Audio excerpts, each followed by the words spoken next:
adik-adik dan teman-teman semua, apa kabarnya? Bisa berharap kita semua dalam keadaan sehat ya. Dan jangan lupa untuk selalu bersyukur karena Tuhan Yesus baik kepada kita semua.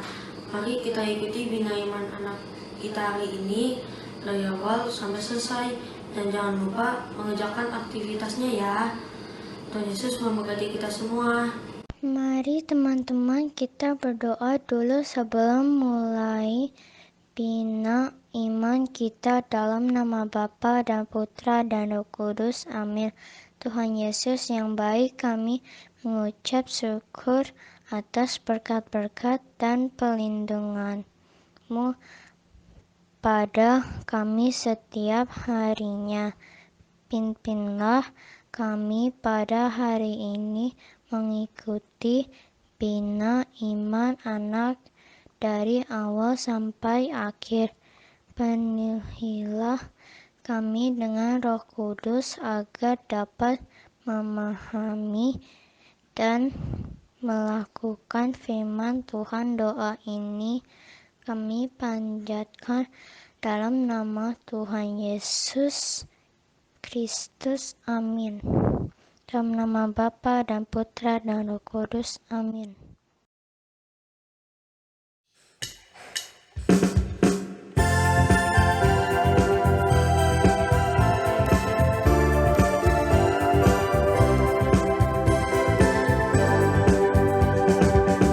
Tinggi-tingginya langit, lebih tinggi kasih Yesusku.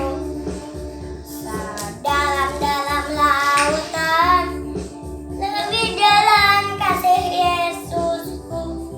Seindah-indah pelangi, lebih indah kasih Yesusku. Kasih Yesus, hey, kasih Yesus mengalahkan segalanya. Kasih Yesus, hey, kasih Yesus mengalahkan segalanya. Tinggi-tingginya langit, lebih tinggi kasih Yesusku. Dalam-dalam lautan, lebih dalam kasih Yesusku. Seindah-indah pelangi, lebih indah kasih Yesusku.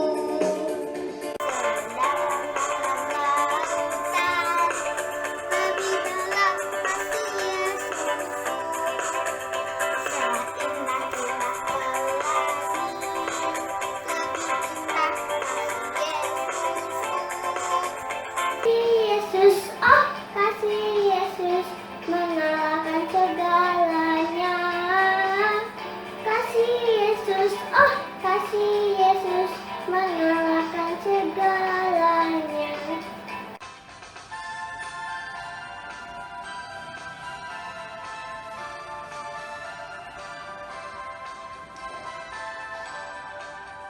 Setinggi-tingginya langit, lebih tinggi kasih Yesusku. Sedalam-dalam lautan, lebih dalam kasih Yesusku. Seindah-indah pelangi, lebih indah kasih Yesusku. Kasih Yesus, oh kasih Yesus mengalahkan segalanya. Kasih Yesus, oh kasih Yesus mengalahkan segalanya. Kasih Yesus, oh kasih Yesus mengalahkan segalanya. Kasih Yesus, oh kasih Yesus mengalahkan segalanya.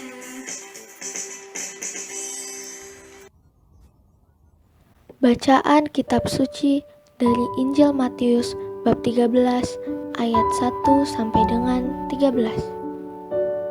Pada hari itu, keluarlah Yesus dari rumah itu dan duduk di tepi danau. Maka datanglah orang banyak berbondong-bondong lalu mengerumuni dia, sehingga ia naik ke perahu dan duduk di situ.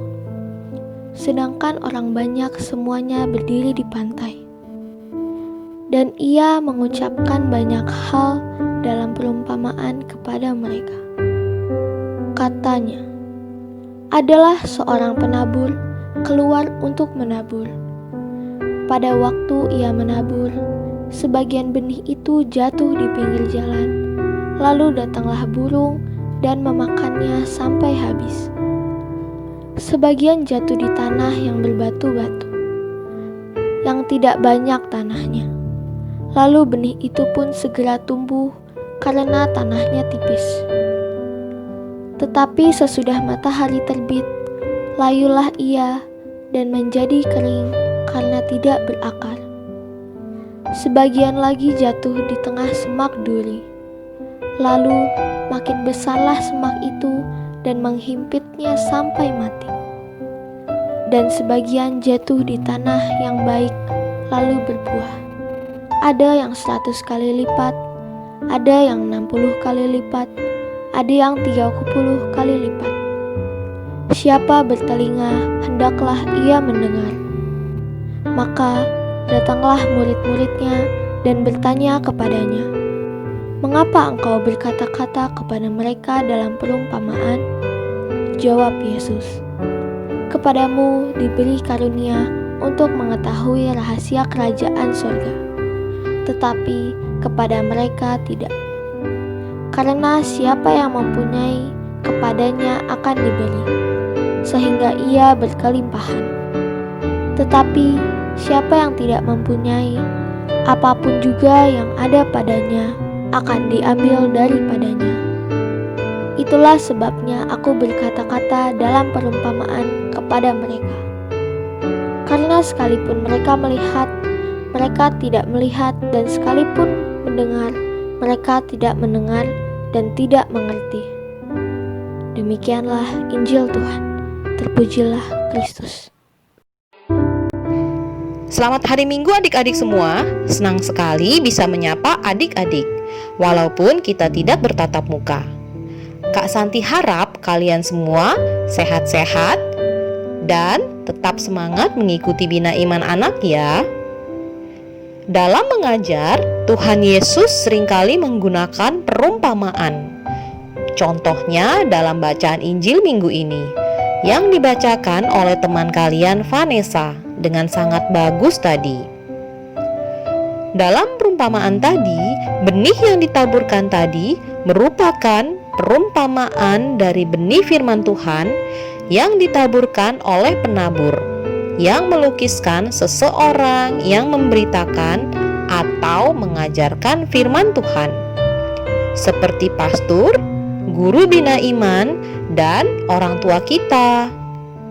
Sedangkan burung merupakan perumpamaan dari iblis yang akan mencuri benih firman Tuhan itu.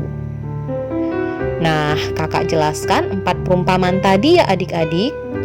Yang pertama, benih yang ditaburkan di pinggir jalan lalu dimakan oleh burung, menggambarkan orang yang mendengarkan firman Tuhan namun tidak mengerti, mungkin karena malas mendengarkan atau tidak memperhatikan.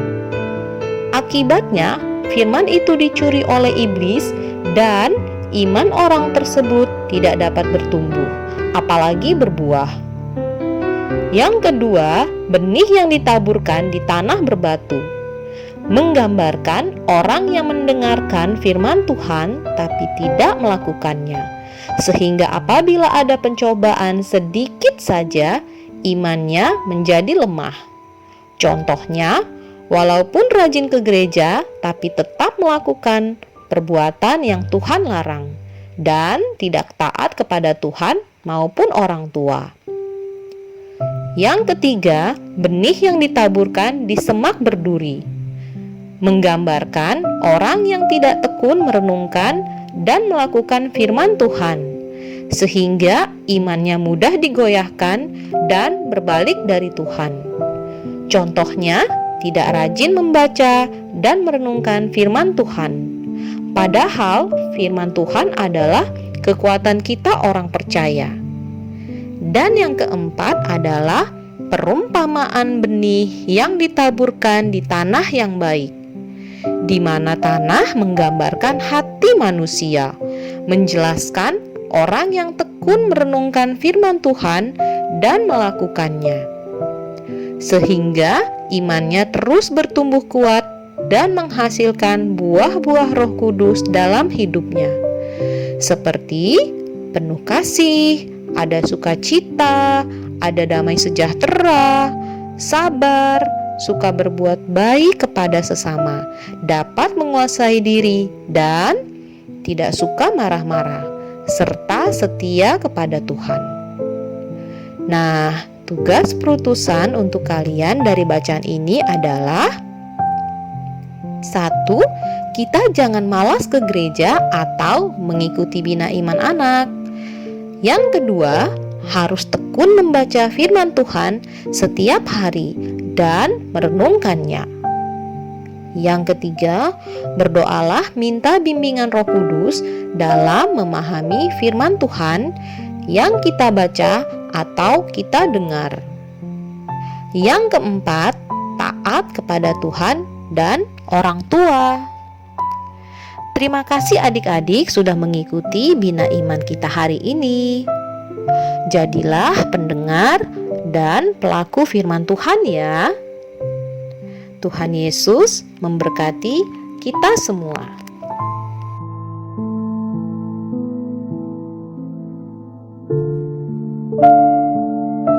Injil Matius bab 13 ayat 23a. Yang ditaburkan di tanah yang baik ialah orang yang mendengarkan firman itu dan mengerti. Dan karena itu ia berbuah.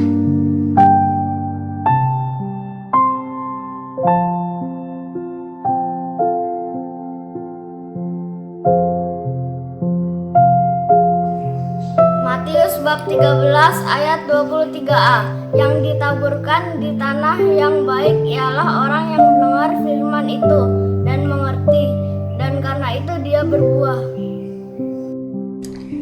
Nah, adik-adik, setelah kalian mendengar firman Tuhan dan renungan tadi, coba dijawab 4 pertanyaan kuis ini ya. Dituliskan di buku kalian. Lalu, kerjakan aktivitasnya, yaitu menggambar dan mewarnai tentang perumpamaan penabur. Tujuannya adalah supaya kalian ingat cerita hari ini, dan bukan hanya ingat, tapi kalian juga harus melakukan tugas perutusan tadi. Silakan mencoba ya adik-adik, jangan lupa kumpulkan ke kakak.